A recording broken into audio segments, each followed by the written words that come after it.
நவாபுரின்ற கிராமத்துல ஒரு விவசாயியோட பண்ணையில நீலுன்னு ஒரு ஆடு இருந்துச்சு. அதுக்கு 3 குட்டிங்க இருந்துச்சு. தினமும் தன்னோட குட்டிங்களை பார்த்து அது ரொம்பவே கவலைப்பட்டுச்சு. ஏன்னா அந்த கிராமத்துக்கு ரொம்ப பக்கத்திலேயே ஒரு பெரிய காடும் இருந்துச்சு. அந்த நீலு ஆடுக்கு எதனால பயம் வந்துச்சுன்னா, அந்த காட்டுல இருக்கிற மிருகங்களால தன்னோட குட்டிக்கு எந்த பிரச்சனையும் வந்துடக்கூடாதுன்ற பயத்துல இருந்துச்சு.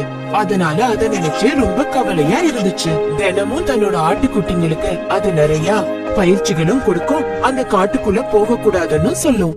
ஒரு நாள் என்னாச்சுன்னா, ஒரு குட்டி ஆடு 2 விவசாயிங்க பேசிட்டு இருக்கிறத கவனமா கேட்டுக்கிட்டு இருந்துச்சு. காட்டு பகுதியில நிறைய மரம், செடி, கொடி எல்லாம் இருக்கும். அதுவும் அது ரொம்பவே பசுமையான இடம். உடனே அதை கேட்டுக்கிட்டு இருந்த அந்த குட்டி ஆடுக்கு அந்த காட்டுக்குள்ள போய் நிறைய செடி, புல்லெல்லாம் சாப்பிடணும்னு ஆசை வந்துச்சு. தன்னோட அம்மா சொன்னதை மீறியும் அந்த காட்டுக்கு போச்சு. அந்த அம்மா ஆட்டுக்குட்டி தன்னோட ஒரு குட்டிய காணோம்னு ரொம்ப வருத்தமா இருந்துச்சு.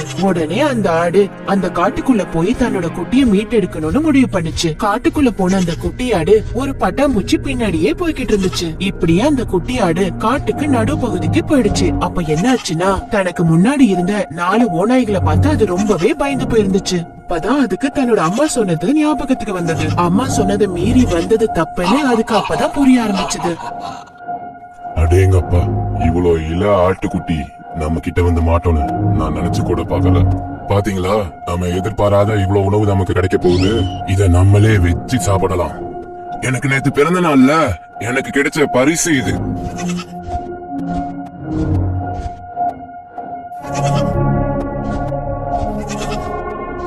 பிறந்த நாள் கொண்டாட்டம் நேத்தே முடிஞ்சிரும்னு நினைச்சோம். ஆனா முடியல. இனிமேதான் ஆரம்பமாக போகுதுன்னு நினைக்கிறேன். இத பார்த்தாலே தெரியுது, இது ரொம்ப சுவையான ஆடா இருக்கும். என்ன பண்ணிட்டு இருக்கீங்க? இந்த ஆட்டுக்குட்டிய பிடிக்கிறதா உங்களோட வீரம்? அப்படி வீரம் இருந்தா காட்டு ராஜாவை தான் நீங்க பிடிக்கணும். என்னது, காட்டு ராஜா சிங்கத்தை? ஏன் உங்களால அது முடியாதா? எத்தனை நாளைக்குதான் இந்த ஆட்டுக்குட்டிய பிடிச்சு சாப்பிட போறீங்க?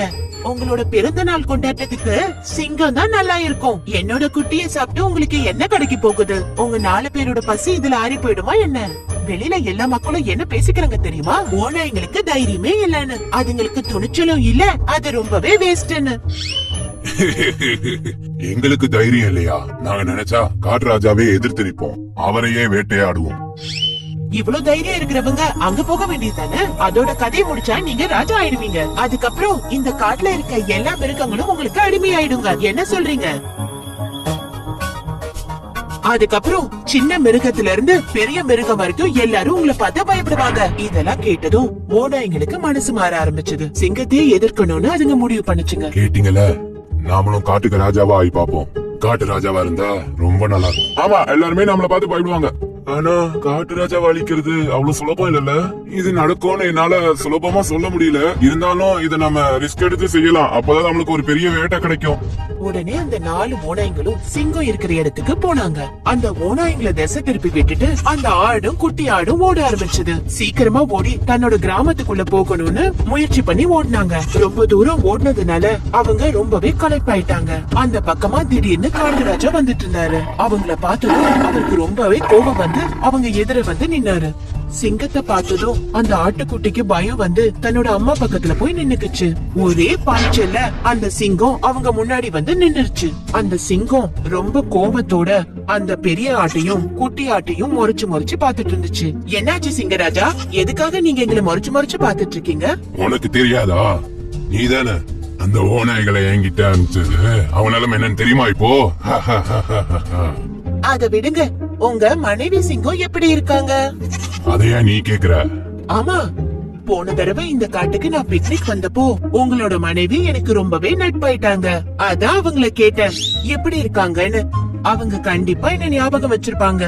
அவங்களுக்கு என்னையும் என்னோட ஆட்டுக்குட்டிகளையும் ரொம்பவே பிடிக்கும். அவங்கள நான் ரொம்ப கேட்டதா சொல்லுங்க. முடிஞ்சா நான் அடுத்த தடவை அவங்கள வந்து பாக்குறேன்னு சொல்லுங்க. நீ சொல்றதெல்லாம் உண்மைதானா? உண்மைதான்.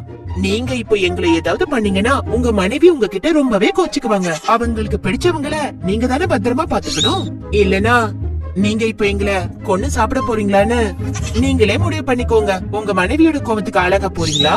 உங்க மனைவிக்கு என்னோட குட்டிங்கன்னா ரொம்பவே பிடிக்கும். அவங்க ரொம்ப நல்லவங்க. கண்டிப்பா நீங்க இந்த நோக்கத்தோட இங்க வந்தது அவங்க ஏத்துக்கவே மாட்டாங்க.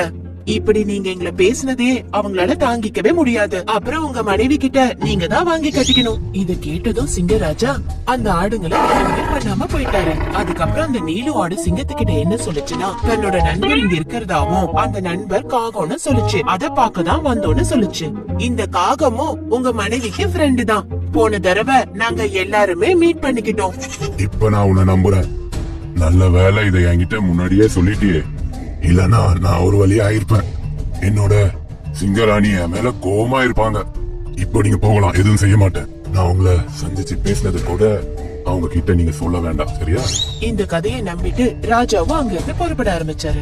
அந்த காட்டு ராஜா கிட்ட இருந்து தப்பிச்சு அவங்க 2 பேரும் ரொம்ப வேகமா ஓடிக்கிட்டு இருந்தாங்க. தன்னோட கிராமத்தை நோக்கி இன்னும் வேகமா ஓட ஆரம்பிச்சாங்க. அப்ப அங்க என்ன ஆச்சுன்னா, அந்த வழியா சிங்கராணி வந்தாங்க. சிங்கராணிய பார்த்ததும் ஆட்டுக்குட்டிக்கு மறுபடியும் பயம் வந்துருச்சு. சிங்கராணிய பார்த்த பயத்துல அந்த ஆடு பயந்து போய் தன்னோட அம்மா கிட்ட மறைஞ்சு நின்னுக்குச்சு. அடேங்கப்பா, உங்க 2 பேரையும் வேட்டையாடி சிங்கராஜாக்கு கொண்டு போனேன்னா அவரு ரொம்பவே சந்தோஷப்படுவாரு.